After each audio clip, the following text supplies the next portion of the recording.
Hello. Thank you so much, Vincent, for agreeing to interview with the Slinger Collective. Let's just start with the question first, without any further ado. So my first question is actually about your previous book. So the main focus of this conversation is about your last book, If We Burn, but I start with the Jakarta method. And the Jakarta method is slightly different, in a different topic. It's about basically Washington Project during Cold War and how Indonesia and the political left project in Indonesia was crushed. You also pointed out other countries like Brazil and some other country in Africa. So how come you write If We Burn after Jakarta method? Do you see any similarity between the two books? Yes, I think that they're both about the global system at different points in history. The Jakarta method I started working on in 2017 when I was living in Jakarta. And that is about the period after World War II to the end of the Cold War, to the fall of the Soviet Union. And it is about the mass murder of leftists or people accused of being leftists by usually authoritarian capitalist governments, either receiving direct assistance from the United States or tacit assistance or tacit approval from the United States. So one way to see this is to see If We Burn is as an indirect sequel, a kind of unofficial sequel, because the Jakarta method is about the construction of US-led capitalist hegemony in the 20th century. And If We Burn is about the next period in world history, the period that comes as I think what is called the end of history. I think it's not even really wrong to consider maybe 1989 and 2011 as the end of history. And then If We Burn begins in a world system shaped by the collapse of the Second World, by the intense and brutal neoliberalization of what used to be called the Third World. And it is about the beginnings of attempts to fight back against or to reshape that system. Now, attempts that have been largely unsuccessful so far. But I do think that they're at least chronologically sequential. And I think you also can't really understand the forms of resistance that many movements in the 2010s took without understanding the concrete decimation of left-wing organizations, of trade union movements, and other well-structured social and political movements in the 20th century. So I do think they're related, but I actually did start working on this book first. I've been working on this book since before the Jakarta method came out, because it starts with a personal experience that I have as a journalist back in 2013 in Brazil. Oh, thank you. So it's important for us because Jakarta method is actually translated in Farsi, so a lot of our audience can read this book. But let's move on to the focus of this interview, If We Burn. So as far as I understand, that one of the key point, or only probably the main key point of the book, is the failure of the process 2010. And why failure? Because a lot of this process movement that you pointed out in your book didn't result in a revolution or in substantial change. Not only that, but also bring about a situation worse than the one it was before. And so basically, I would like to start with the summary of the book. Why do you think they failed? And if that characterization or correct in your opinion? So what I tried to do with this book, as you say, is to focus on mass protests that got so large that they led to moments of apparent victory or euphoric breakthroughs. I tried to write the history of the 2010s as if the most important thing to happen in that decade is mass protests that generate maybe revolutionary conditions, that generate real possibilities, that were experienced by a lot of the people covering them, a lot of people living through them, as a real breakthrough, as you know, it's happening. We're doing it. But then if you go back a few years later and look at what actually happened, not only do you not have a type of revolution, no matter how you might have imagined it, how the original participants might have imagined it, you often have these movements being hijacked, taken advantage of, manipulated, kidnapped, crushed by forces that were often worse than the ones that were the target of these uprisings initially. So we have a strange situation in which, as far as we know, these things are hard to count. You can't really count these things. But as far as we know, more people took part in protests in the 2010s than at any other point in human history, exceeding 1960s, which would have been the last, the record, the global record. And so I try to construct this history around that phenomenon, a protest that gets so big that it becomes something else. And that's a crucial phenomenon. That's a crucial part of my answer, which I'm getting to. And around that question, how is it possible that so many things felt like euphoric victory, but then either led to nothing or something worse than the original situation? And that wasn't the case always, but it happened enough to, I thought, that it would make sense to build a work of history around that phenomenon and around that question. That dynamic, though, of starting as a protest and then getting so big that it becomes something else, I think is quite important to the answer to your actual question. Because what we saw in all of the cases that I looked at, what began as a protest almost always planned and organized by people that did not really expect things to take off. They were not planning for or even really hoping for the numbers of people to pour into the movements that they ended up seeing. The unexpected influx of people into a particular type of protest either overthrew a government or made it impossible for existing government to continue with business as usual. They so destabilized an existing set of elites that set of elites wanted to give something to the streets, wanted to hold on to power, was willing to give some concessions to the movement. But it turned out that these opportunities that were generated by this very specific type of protest, this very specific configuration of tactics and ideologies and approaches to opposing elite power, a protest, and especially a protest of this type, turned out to be very poorly suited for taking advantage of these opportunities. A protest of this type could not enter a power vacuum and form a new government. Certainly not a protest of this particular type, in which often the people had come together so quickly that they didn't agree on much except that they were in this protest together. And there was no mechanism for collectively deciding who actually would form the new government, of what type.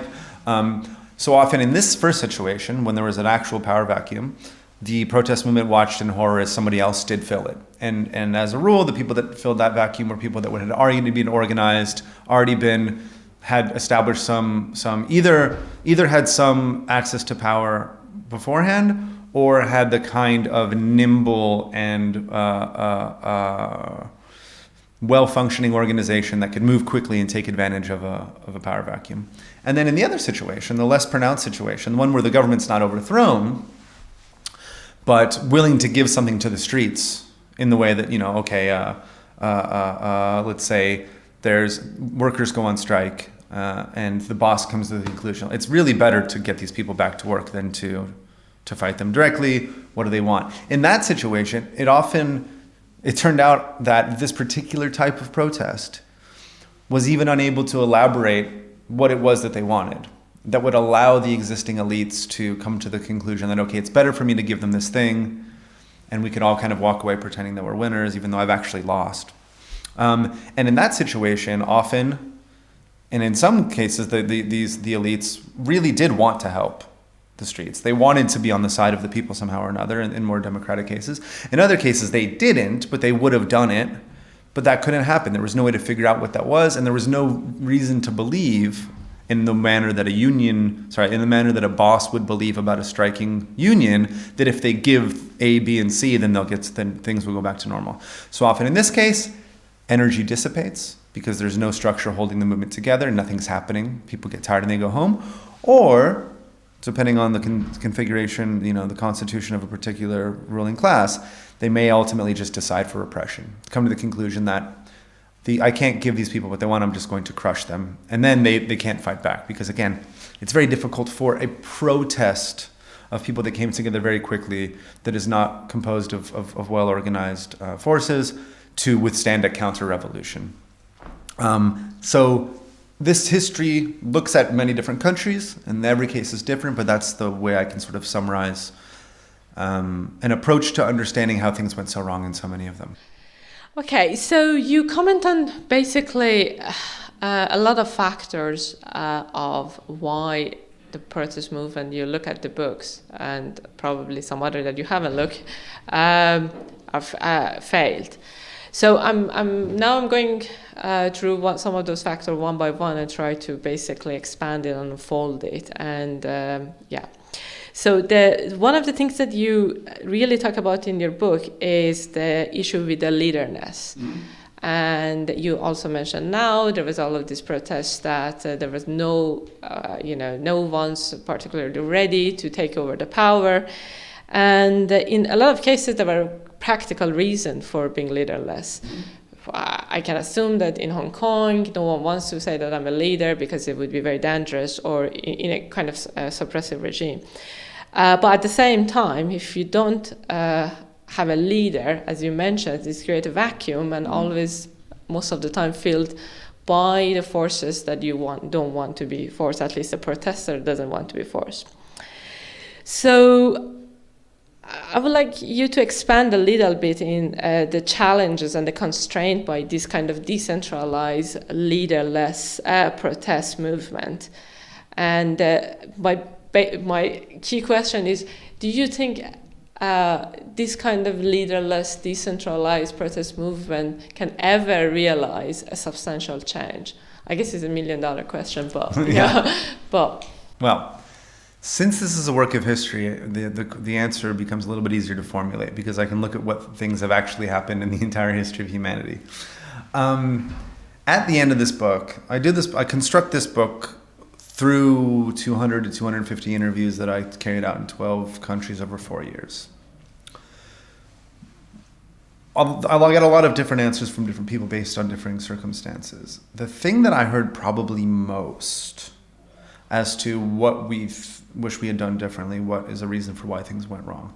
And I heard this on left and right. I heard this amongst the sort of radical socialist, people from the radical socialist tradition, people that are right of center. The thing that I heard the most was we were too decentralized. So what has tended to happen historically is that in large enough groups of people, whether or not they claim that they are leaderless or that they are very intentional about having leaders, a leader tends to emerge. A leader appears. And that leader is often very easy to identify, even if there's an ideology of we don't have any leaders. But if you can go to the space, you can realize, well, it's him and her, right?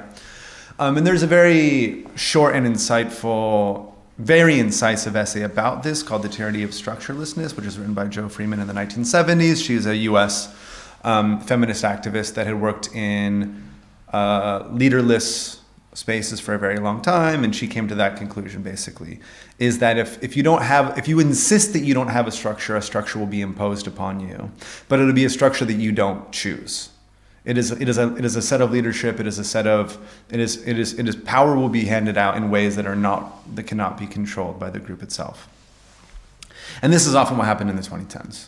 What happened in the 2010s is that sometimes there was concrete leaderlessness because it was very difficult to figure out who would be a leader. Egypt would be a case where there wasn't necessarily a strong ideology of we are committed to leaderlessness and horizontalism. It's that this thing came together very, very, very quickly.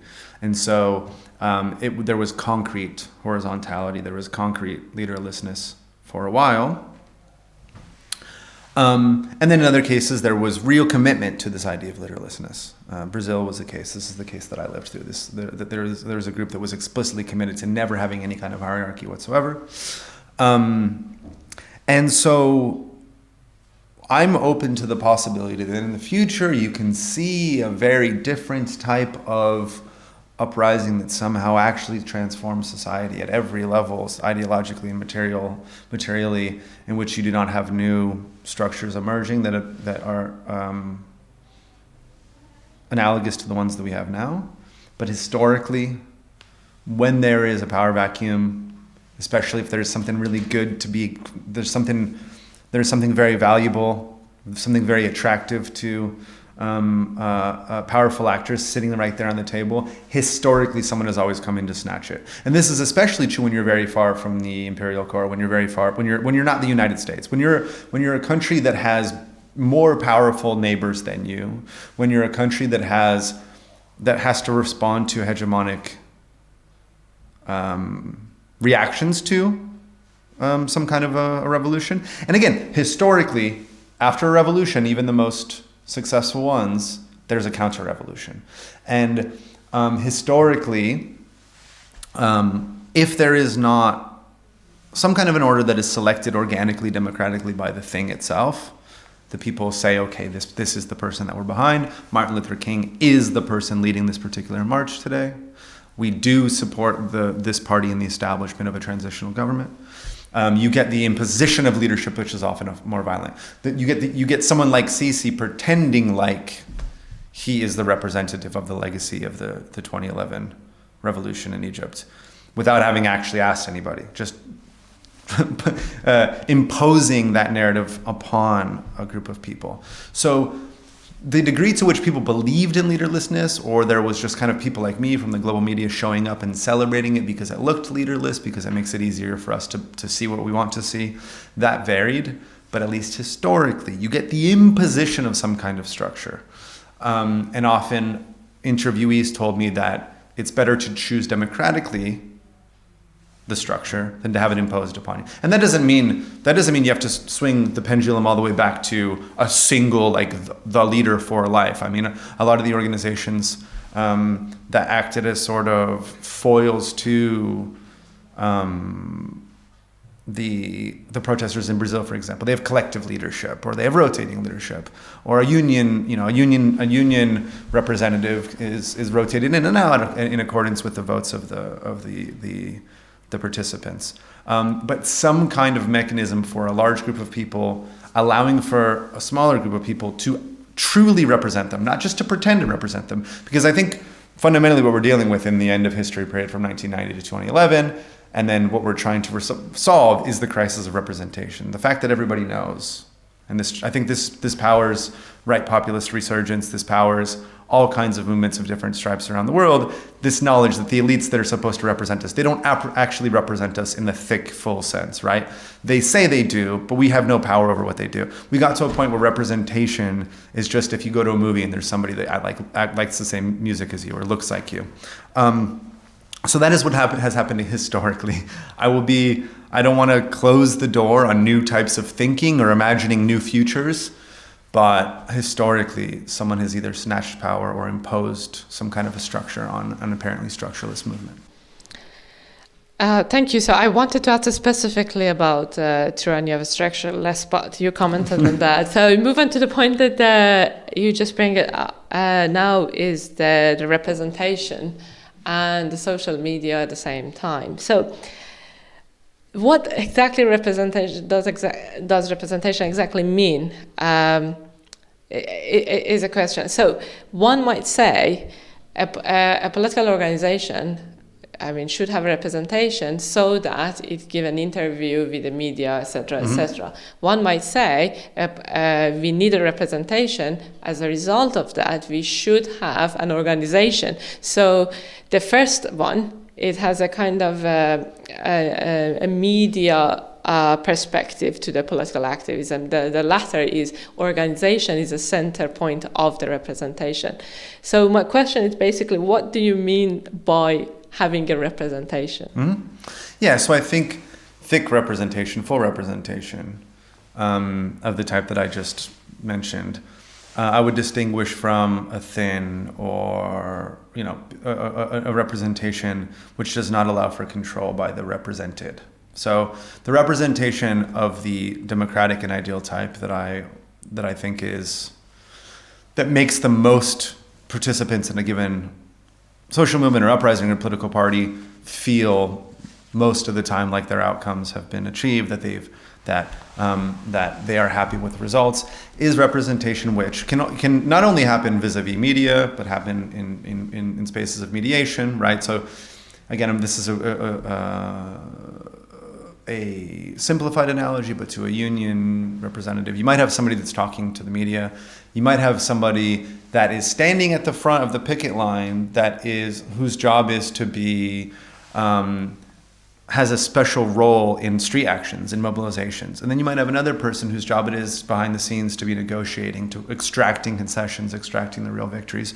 Or if you have much, much more lofty goals, if you don't want to just extract concessions, a group of people that's ready to become the transitional government, right? A group of people that's ready to form a new state that is truly representative of the people. And that representation, I think the true representation it consists of a power that is granted.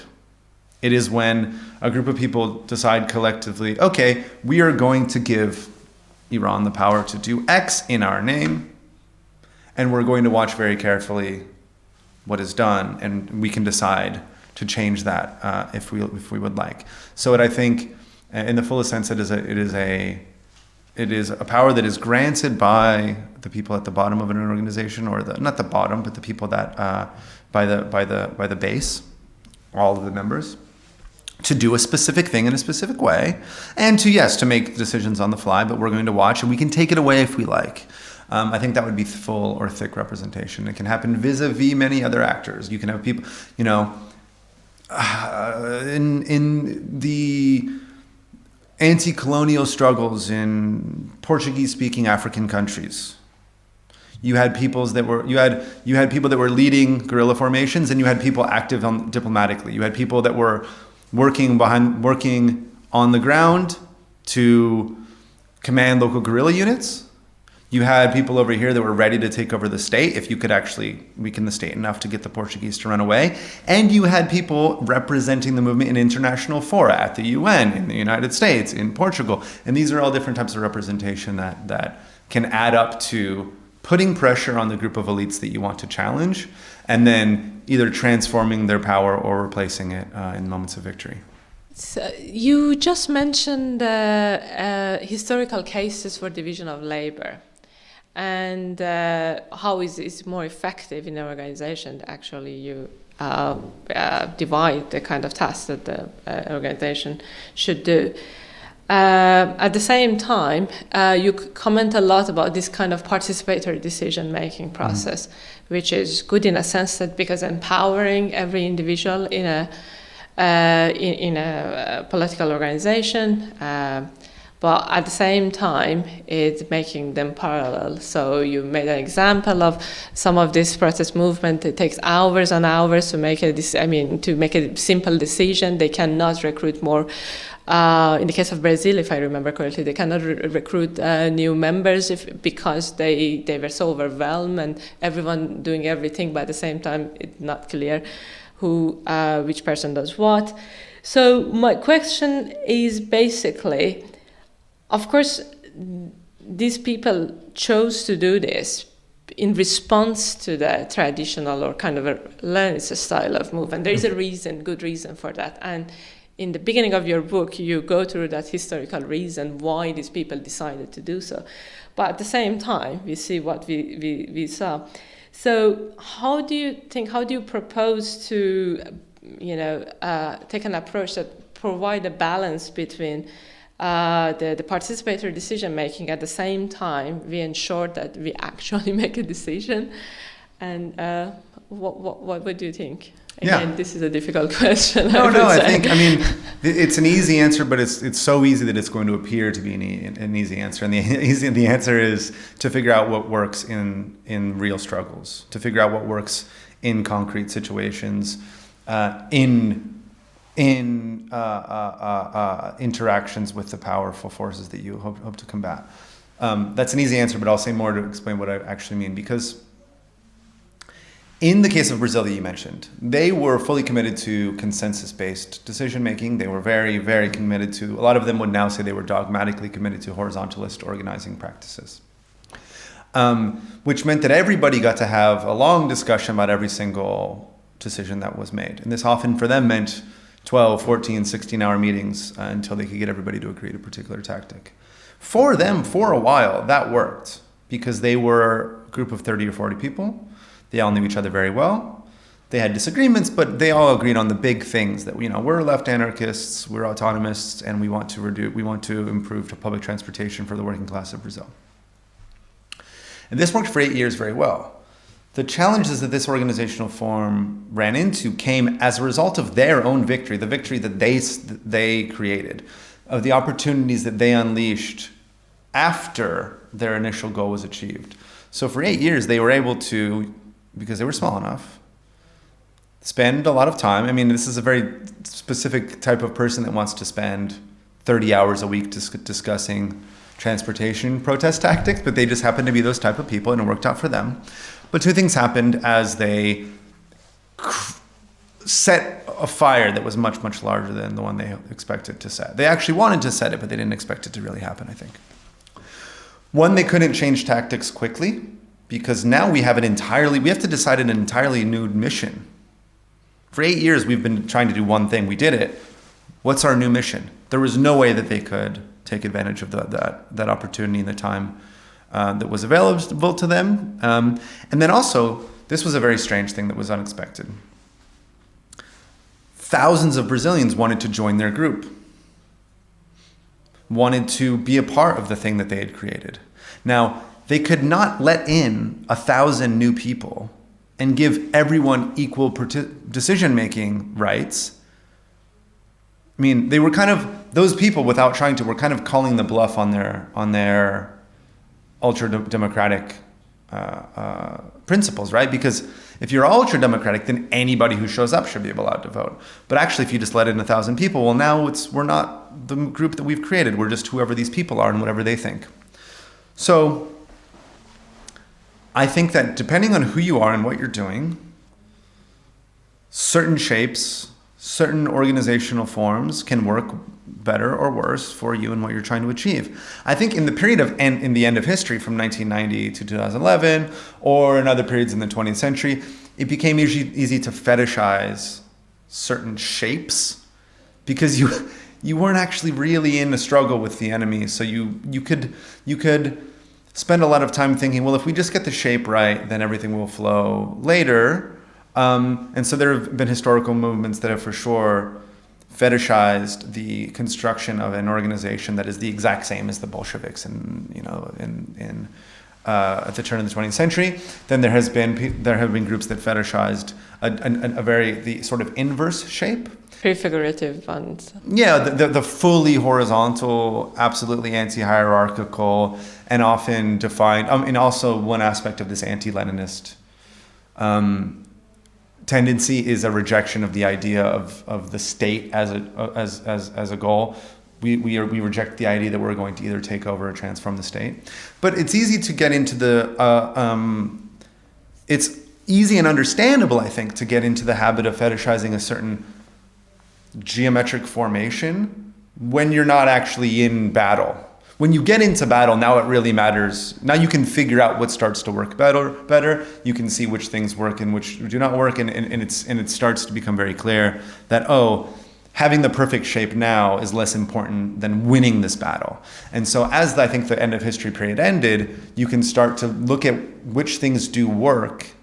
And I think that probably most of the most responsible analyses of the current situation say that not that many things work that well, but a bunch of things work all right. So to be more open to different organizational forms based on their effectiveness, not how much they correspond to this ideal type of this drawing of the perfect organization that we have over here.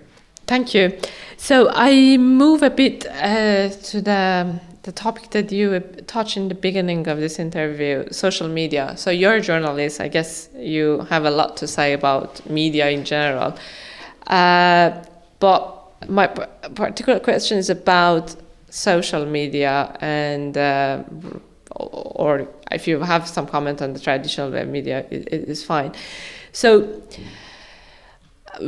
I guess we can agree on the fact that social media is important. It helps to shaping a protest. It helps to basically make it a better exposure. And we all know that there was a lot of hype around 2009 to 2010 around social media. Even I remember in the book you there is this from Gordon Brown. There is this quote from Gordon Brown, which is quite relevant to the. It was what it was. If we had Facebook during the Rwanda genocide, he basically said genocide can't happen anymore because of the internet, because everybody would find out it was happening, and in the end of history liberal brain, if you raise enough awareness of a bad thing, the bad thing must stop, right? You can't have everybody know about a bad thing and then it continues to happen. Whereas one thing that we've learned that was very brutally impressed upon us in the 2010s is bad things can definitely continue to happen. Even the whole world can know about them. Gordon Brown was one of the most, one of the most outrageous elaborators of this kind of techno-optimism. So especially in the current climate is like a huge joke to me. But anyway, so there was a lot of hype, and I'm not sure if we actually passed on that in a sense.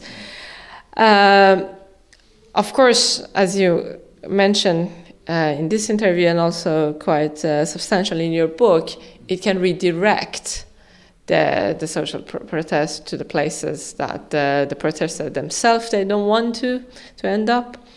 Also, it's kind of it's so vulnerable to suppression, like in the case of Hong Kong again. They have this big Telegram group, if I remember correctly, that everyone could be member of that Telegram group, and even the enemy of those protesters could be member of that. So it is quite problematic from even security reason.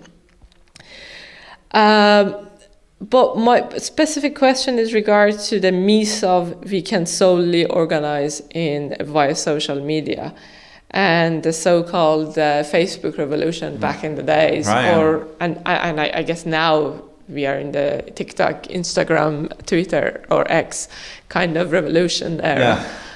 Yeah. How we can characterize this? Do you think that we can solely organize via social network? You can, but then you're going to be incredibly vulnerable to misrepresentation, and it's going to be very, very difficult for energy to be sustained past the initial moment of, I'm mad about this post that I saw. If the only thing holding together a movement is that we all saw the same post and we got mad about it, historically, once more, this dissipates very, very quickly when conditions change. After a few days, a few weeks on the streets, if nothing is achieved, there's nothing left. It's hard to even find the people that will say, oh yeah, I went to that protest. They might even say, oh, I didn't. So back in 2009, 2011, there was a narrative, it was quite widely shared, but it was especially prominent in the kind of publications that I've always worked for, dominant corporate media in the most powerful country in the global system, English-speaking mainstream media. The narrative back then was that these revolutions are all about social media, and that's good. The conclusion that I come to after trying to put together, reconstruct the history of this decade, is that this was partially about social media, and to the extent that it's true, that's bad. The social media facilitated a more rapid quantitative scaling up of street movements in the 2010s, and that was part of what generated some of the possibilities in the 2010s. But to the extent that it relied on purely digital organizing rather than the other kinds of things that, for example, Asif Bayat talks about in the pre-existing organic networks of the streets. To the extent that we're talking about purely digital organization, this is not the best way to get people to come together. So once more, in my book, I only talk about cases that got so large they either overthrew a government or fundamentally destabilized it, made business as usual impossible, at least for a short period of time. For that to happen, you always need many reasons. You have multiple causalities always at work when we're talking about this kind of an uprising. You have 1, 2, 3, 4, 5, 6, 7 reasons. And if you want to ask about any of the 12 cases in the book, I could probably come up with 5 or something. I think that the response to the 2008 financial crisis is one of them in almost every case. And social media is one of them in almost every case too. Social media is what gets you over the line. It helps you to get big enough that you create this new set of opportunities. But now simplifying and exaggerating, let's take the most extreme version of a a digitally coordinated uprising. Everybody, because in the paradigmatic social movements, protest movements of the 20th century, the Black Civil Rights Movement in the United States, which was so important for forging a new repertoire of contention, not only in the West, but inspiring a new way, like creating movements that contributed to global contention in the 1960s. If you look back at the way that the Black Civil Rights Movement in the United States organized in the 50s and 60s, it often took like months, if not years, to put together a single action. You had to get all of these people to know each other. You had to get them integrated into the same organization. You had to get them to plan a very particular action. They often selected who was going to do what. There was quite a lot of internal discipline. But it takes and then it took a very long time to get in contact with all the authorities to put up all these flyers. We're going to do this on this day. By 2011, again, an exaggerated, simplified version of the story, everybody can see a shocking post at 11 a.m. and be on the streets by noon. Except the only thing that they have in common is that they've seen the same post. So if, again, in the most exaggerated case, that this group of people actually causes the dictator to flee to Saudi Arabia, it becomes very difficult for this type of a group of people with no coordination whatsoever, except for the fact that they all saw the same thing on the internet, to come to an agreement as to what to do with this opportunity. And this type of digital coordination never happens entirely on social media, right? So it's always a combination of social media and Al Jazeera and the New York Times. These things all work together. And for the kind of rapid scaling up that we saw in the 2010s, this can only happen because of a positive media feedback loop, a positive loop of sympathetic media representation that happens on both social media and traditional media.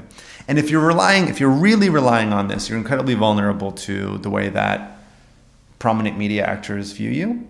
Because if they like what you're doing, but concretely, there's a million different people with a million different ideas as to what they're doing there, powerful media actors can show up and find the person that says what they want to hear, or says that what their audience wants to hear. And we saw this dynamic in uprisings in North Africa, certainly. The Egyptians were often represented by spokespersons that were selected by prominent media representatives, either active on social media or traditional media. But then at the other end of the spectrum, if dominant voices in media, social and traditional, don't like you, it's very easy for them to find the stupidest or most ridiculous or most irresponsible, or often just somebody that's sent in by the FBI or MI5, so like an actual literal agent provocateur that's sent in there to say something stupid. Then they can take this one thing and be like, that's what the movement is. And a movement that is purely digitally coordinated does not have any mechanism for saying, no, it's not.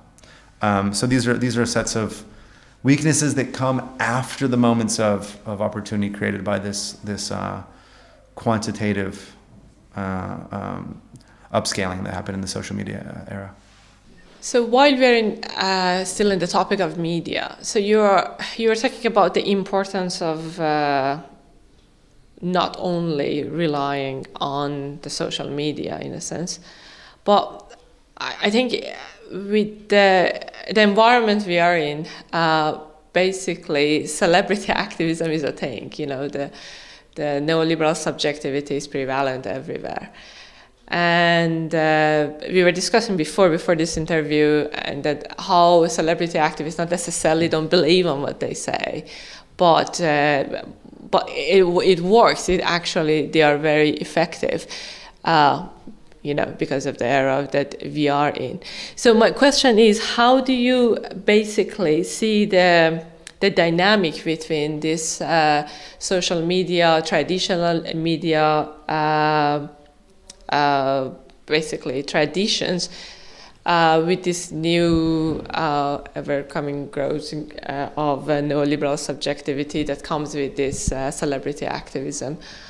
How do you see the balance? How do you see the importance of that in the protest movement that we are having if you are going to have in the future? Yeah, this is something that came up, and I think the real consequences of it didn't become clear until the end of the decade. But we, in a way that seems paradoxical, but actually the more you think about it, it makes perfect sense, they were often revolts against a neoliberal order carried out in a neoliberal way.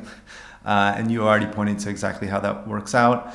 Sometimes there's quite a lot of energy, there's quite a lot going on, there's apparently opportunities here, there's quite a lot of attention on this movement. The movement doesn't have the capabilities to either transform the state or extract concessions from existing elites, but you have a lot of individuals who, I think, one generally accepted trait of neoliberal subjectivity is that we are trained to view ourselves as enterprises.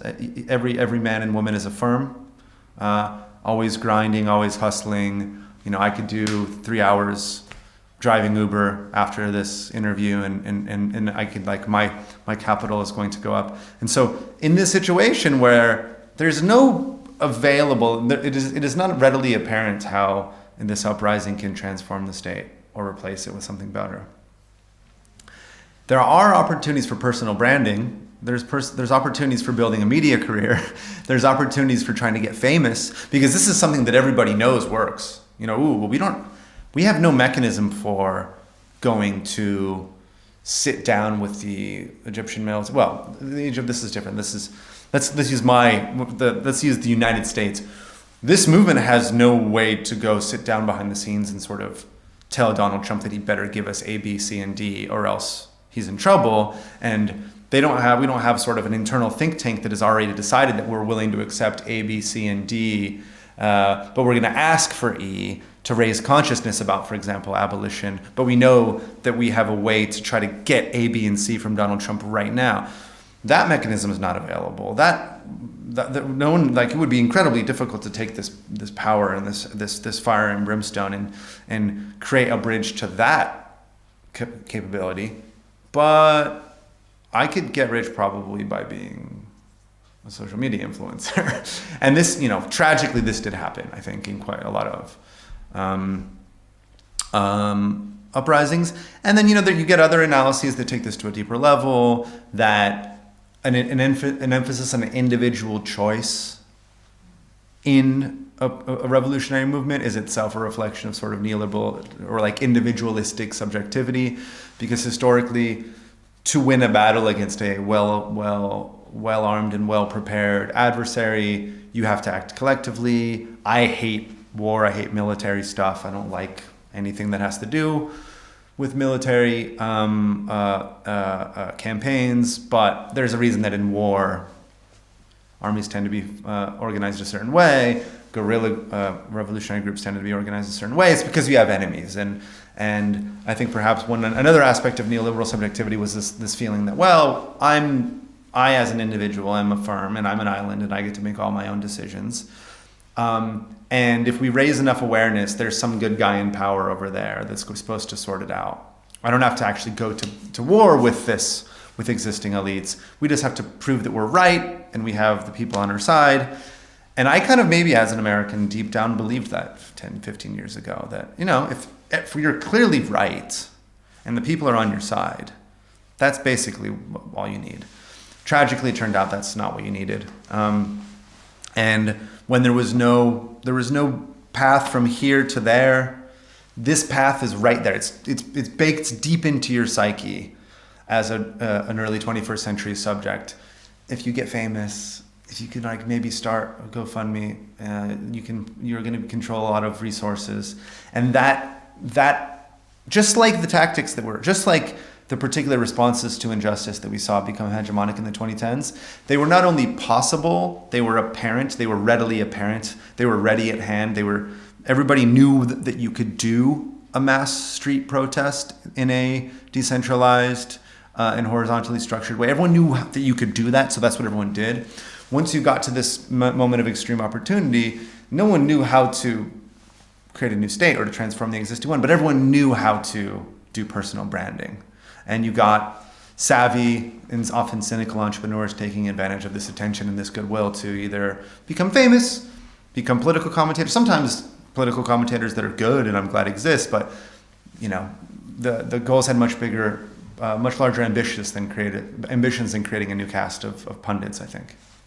Yeah, it's interesting because to me it's one of those characterization of end of the world, end of the end of history, is you only try to operate in the space of possibility rather than to opening up new possibilities. So I think it's one of the symptoms of the era. Anyway, so let's take quite the opposite spectrum of this individual subjectivity, assuming that I don't want to be a celebrity activist, etc., etc. I want to be really going through the change where collective organization, and I want to imagine what the society look like, and in the process of resistance, in the process of the fighting, I want to live in that. That's called basically prefigurative, and you touch on your book. And we see that one also, it doesn't work, and there is a lot of limitation to that kind of thinking. And can you expand a little bit, elaborate on what are the limitations of the kind of the prefigurative movement? Yeah, it's related to the last conversation, the end of the last question that we were just discussing. Prefiguration is something that has been theorized to work in many different ways, and I think it does work in many different ways. On the one hand, if you are showing to the people what you want to do in order to be in contact with the masses or a larger group of the population, that is the type of prefiguration that I think can work in a very concrete, ends-oriented way. So if you are trying to act now in a way that gets more people on your side because you're showing what you want to produce in the future, that's very, I think, effective.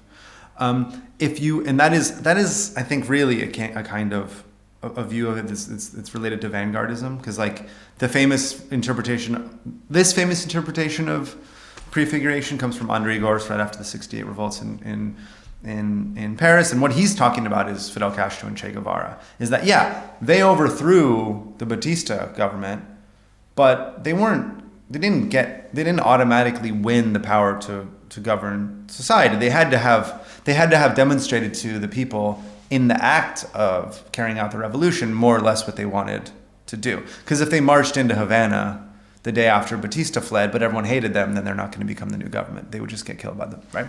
So in one case, there's a concrete way that prefiguration is effective, is that you get more people to believe in what you're doing and to get behind you and to hopefully grant you thick representation. Of course, a lot of people would disagree that happened in Cuba, but that's where that interpretation comes. Another is it transforms the subjectivity of the people that are involved. It makes the experience of being in the struggle more meaningful, because you get to experience working with your fellow human being in a way that you don't get to do maybe at your job, driving an Uber. And this makes the experience more meaningful. It makes more people want to join, and it changes the way that the militant views the struggle. But there's also another kind of mystical tradition, which you can trace back to Christianity, I think, to interpretations of the Old Testament, trace back to the diggers in England, that is really kind of eschatological. It's really kind of based on this idea that we need to act now like the world is going to be after the break, basically after the Messiah comes. There's this idea that if we just get all the ingredients right now, if we act perfectly democratically now, then there will be a sort of mystical identity between, like, the eschatological break, like the revolution, will act as a mirror, and then you will reflect that into the future. And it happens in this kind of almost a religious way. And like the bumper sticker version, I don't think in the UK, this is a very popular bumper sticker in the United States, especially in California where I grew up, is like that quote from Gandhi, which I think is not a real quote, which is "Be the change that you wish to see in the world," which again is true a lot of the time. But in a revolution, there's usually a counter-revolution. And if someone declares war on you, and you have to go to battle with a well-armed and often brutal enemy, you don't want to act like you've already won. You can't wage a war acting like you already live in the utopia that you want to create in the future. So that is, I think, the limits of the strict, I think just, again, it's an easy answer that I gave earlier, is to consider very carefully what is the strategic relation between this particular tactic and the goals that we have. And if making the encampment more inspiring, more fun, more popular is something you can do with prefigurative practice, all of that makes a lot of sense. But it's a mistake to believe, I think, that necessarily that means you're going to win, or that after victory, whatever that means for you, that the future society will look at anything like what you're doing now. Thank you. My last question it's more on strategy and coherent ideology. It's very relevant to what you just explained. So in the book, and now you argue that the lack of coherent ideology and strategy among the protesters has impacted the effectiveness of the protest. Of course, it's stupid to say that there was no strategy, and you didn't say that there was a lot of strategy, clear strategy and a clear tactic, but they weren't effective, as you substantially explained in the book. So can you elaborate on what you mean by this lack of coherent ideology and strategy? And basically, my last $1 million question is, can you give more insight for what could be look like a coherent ideology that result in a substantial change after a protest movement? Yeah, you pushed me back towards Lenin earlier in the conversation. I'll go there again. The bumper sticker version of this in the 20th century revolutionary tradition is there is no revolutionary movement without a revolutionary theory. Again, this is the kind of thing that you can call Leninist, but I think it would also, if Lenin hadn't said it, it would be just considered common sense political practice, and it was probably rejected by certain movements in the early 21st century just because Lenin said it. I think if he hadn't said it, everyone would be like, yeah, that makes kind of sense.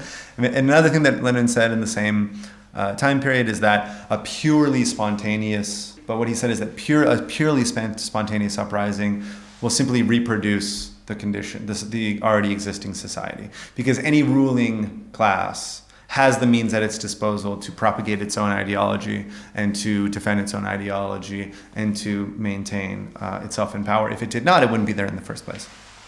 So if you just simply get everybody very mad about something and then react against that thing, you will end up, if you get everybody joining that movement, there will not be a new set of theories or a new set of understandings that will replace the dominant ones in a given society. And in the 2010s, you had a mix of things. You had some people with a very coherent ideology and a very coherent strategy that were either drowned out or were unable to act because they were in the minority and they were not in close coordination with all of the sort of regular people, because regular people are usually probably not going to sit around all day hammering out revolutionary theories, and that's fine, but you need to be in contact with them if you're going to get anything done. So in some cases you had people with a strong ideology, well elaborated, even quite intelligent strategic analysis, that failed to act decisively because things came together too quickly. There was no means of coordinating with the people that joined very quickly, or they were not, basically no one knew who they were, cared about them. They were just over there with their little theories. In other cases, you had people very loudly proclaiming, "We don't have an ideology, and that's good." So if you stand for nothing, then you stand for the power that will be imposed upon you, the ideology that will be imposed upon you. And then in other cases, I think you did see the confusion of tactics and strategy. You saw something that apparently worked so well over there that we just do that exact same thing here and we'll win. Occupy Wall Street in the United States was an attempt in Manhattan to do Tahrir Square, which was a copy, it was inspired by something that had worked in central Cairo, and Egypt itself was inspired by what had happened in Tunisia. By 2014 in Hong Kong, you get the reproduction of the Occupy tactic, which was copied, and by then it had already become clear that actually that thing didn't work out so well for transforming Egyptian society. But there was the reproduction of the thing that had generated a lot of media. It gets a lot of attention going, but there was a confusion of that attention. Thank you so much, Vincent, again. And I had a great time. I hope you had. And thank you. Yeah, thank you so much for talking to me and for having me here in Birmingham.